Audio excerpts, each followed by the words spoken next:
kanalıma hoş geldiniz. Bugün meşhur Gözel Uyuz Aydın'ın akortlarını öküzdüm.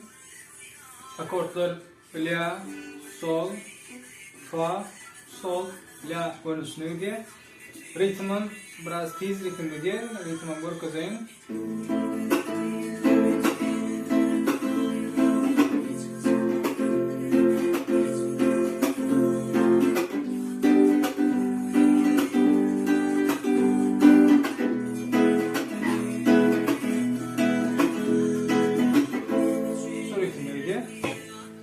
Başka aradığım sağ ol, şunu yapışalım. Bu ritimleri boşluk bilirsiniz, eğer khas gitarani, kalimat baksana bilenler bağlı olsun. Yönü taze başlayanlar için maslahatım. La, sol, fa majör, sol majör, mi majör, la. Şu 4 akor kullanıyor. Ritmimi öküzdüm.